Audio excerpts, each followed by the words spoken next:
Imagine Harlem in the 1980s, the birthplace of hip-hop, full of rhythm, rebellion, and raw energy. That's where a young Aladdin Ullah found his voice, turning away from his Bangladeshi roots in search of identity. But years later, in post-9/11 America, Aladdin embarked on a deeply personal journey to uncover his heritage. The documentary In Search of Bengali Harlem takes us from New York City to the villages of Bangladesh, uncovering the untold stories of his parents and a hidden chapter of Harlem's history when Bangladeshi Muslim men built lives alongside African-Americans and Puerto Rican communities. It is a transformative tale of migration, memory, and belonging, and we're diving into it right now. So let's have a quick look at the trailer. Ooh.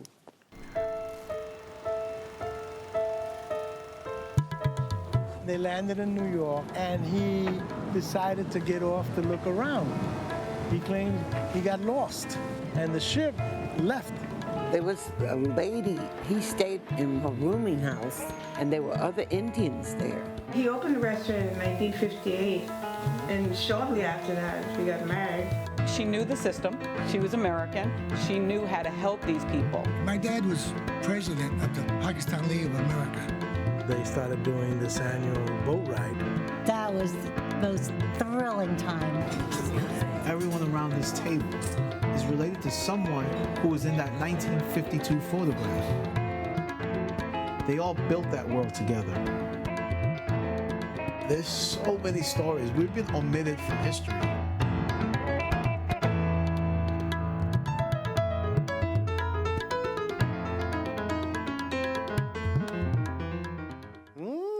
Intriguing indeed. Well, welcome to Vivek Bald and Aladdin Ullah, directors of In Search of Bangladesh Harlem documentary, all the way from the United States of America. Assalamu alaikum, guys.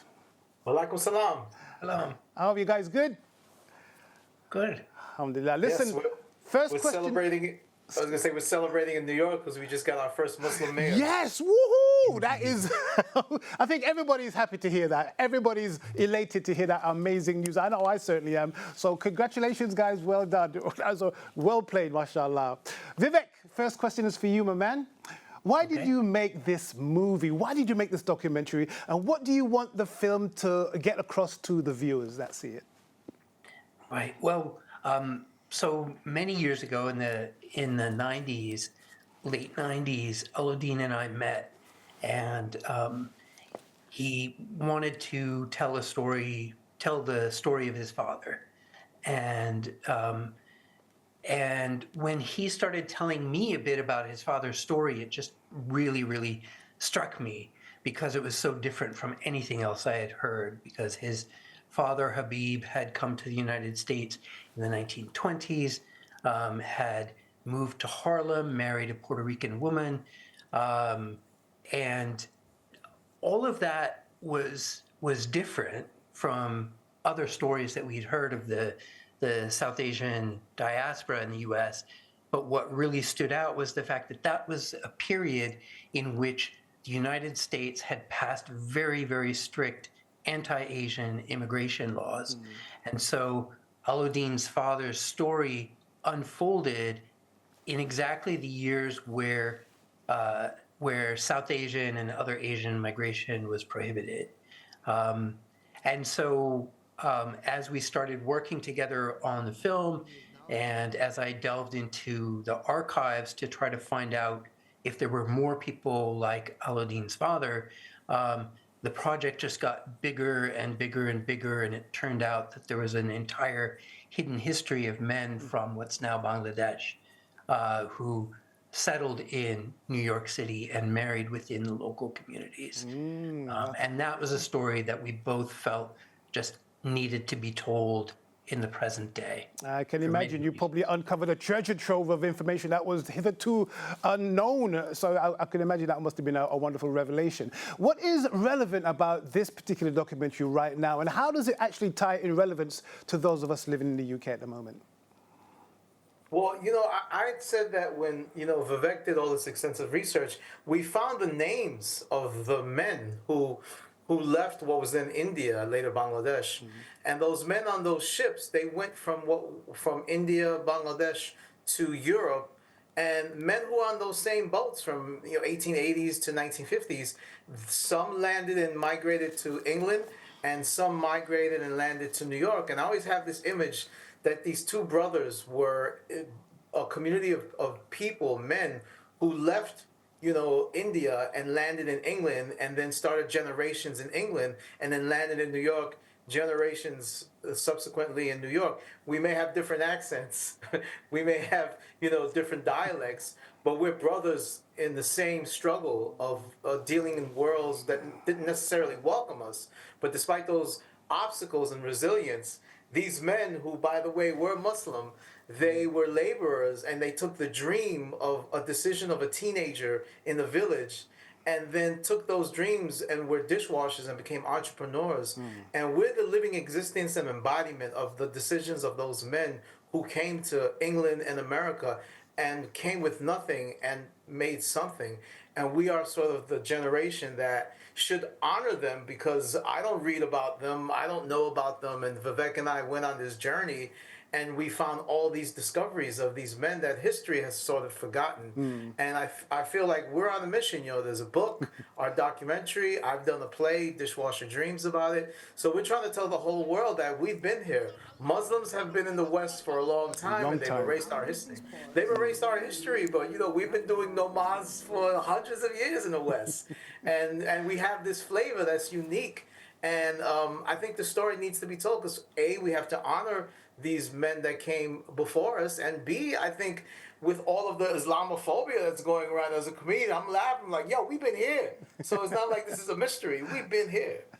As you may or may not know, we have a very rich community of Bengalis in London, in East London in particular, so they're going to find this film absolutely fascinating. What is your relationship to your parents growing up, and how did this process of making a film change your understanding of their journey, the struggles, and what they had to go through? Well, I was really young when hip-hop really kicked off, so the history of hip-hop has been told many times, but the authentic history is that it came from the Bronx, and where I was at in East Harlem, everyone was partying outside. So I was friends with a lot of the rappers and the graffiti artists. I was in that world. So I wasn't really, I wasn't interested in Bengali culture. On Friday nights, instead of going to Juma, I wanted to go to the party. So you have to remember, like, this was the days when LL Cool J was a teenager, and Run DMC was, in the park, and Grandmaster Flash was DJing on the street in the park.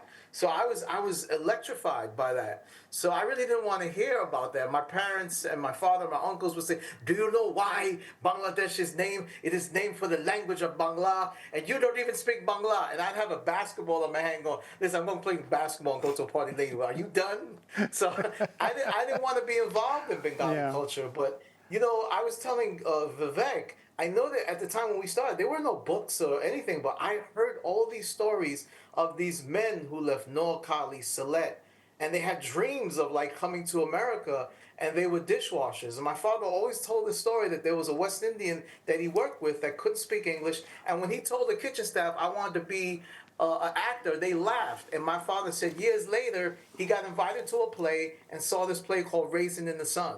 And that guy was Sidney Poitier. And then these Muslims had restaurants, in Harlem. So when the Nation of Islam, which was Malcolm X and that whole posse, when they would go get halal food, my father would say, where are they going to get halal food? In our restaurant. So, these men of that generation, they lived through civil rights. They lived through an America that was changing and turbulent, but they were right there. So, I feel like what Vivek has done with his great research is he's done the research, and I've just told him the stories, and we kind of tag teamed on this journey to expose this reality that these Muslim men from Bangladesh, they were in a community that black people welcomed them, loved them, they embraced them, and there was solidarity. And what's happening now is this divide and conquer, that they want to pit races against each other in this model minority myth that if South Asians have made it, why are African-Americans, in this particular place? Instead of having us fight each other, my feeling is that we should have solidarity and pull the lens back and say, who's pulling the strings of dividing the races? And everybody's eating halal food in New York now. So like, the way to erase the hatred, I believe, is knowledge. And I think this documentary and the story that Vivek and I have collaborated on is that if you know about your past, then you have a pride in understanding that we're not strangers in this land. Yeah. We've been in the West. We've Very been long in time. Oh, yes. We've been in New York. Like I said, we've been doing Juma and Ramadan and Eid for centuries, man. This is nothing new. We invented intermittent fasting, bro. You tell him, bro. Next question. We've got a short amount of time.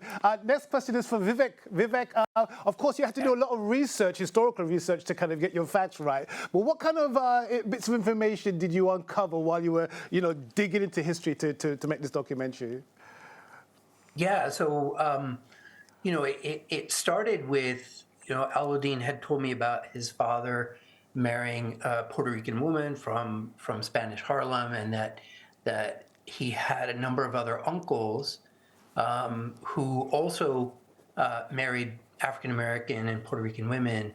And so the process started with just, I went down to the municipal archives in New York City and just started looking at marriage records from the 1930s and the 1920s, 30s, and 40s, but just looking for specific names like Ali, Ullah, Mia, Uddin, and one after another, I started finding these records of these men who had married in Harlem and married within those local communities. And so that was the first clue that there was something bigger going on. And then once I started looking for those same names in census records, then I saw that they were settling in different parts of Harlem and the Lower East Side. And then finally, when I was looking for those names in passenger records, I just couldn't find any. And then I looked at the crew records for those same ships, and that's where all of these men were. They were actually working on the ships that were coming into New York and escaping really brutal conditions on these British steamships, working in the boiler rooms and, over 100-degree heat, and, seeking a new life, escaping a colonized India, coming to a United States that had passed laws against their entry, that didn't want Asian immigrants, but somehow between the two of those, making a life. Alhamdulillah. Unfortunately, we've come to the end of our little discussion. But before we do go, guys, please tell us and our viewers who appetite you've just whet with all this beautiful information, where can they actually see this documentary? So the London screening on Saturday is at Rich Mix at the top of Brick Lane in Tower Hamlets, East London. And the screening in Birmingham on Sunday at 4 o'clock is at Soul City Arts. And there will be free Bengali food and DJing, so we will feed you, and you can party with us afterwards. I need to go. I wish I could go, but I've got prior engagement. So both of you, thank you so much once again. Quickly, just tell us very quickly, what is in store for you? Tell me in 5 seconds, what's next? I'm working quickly on a documentary about Empire Cinema and about Sabu, who's the first Indian superstar.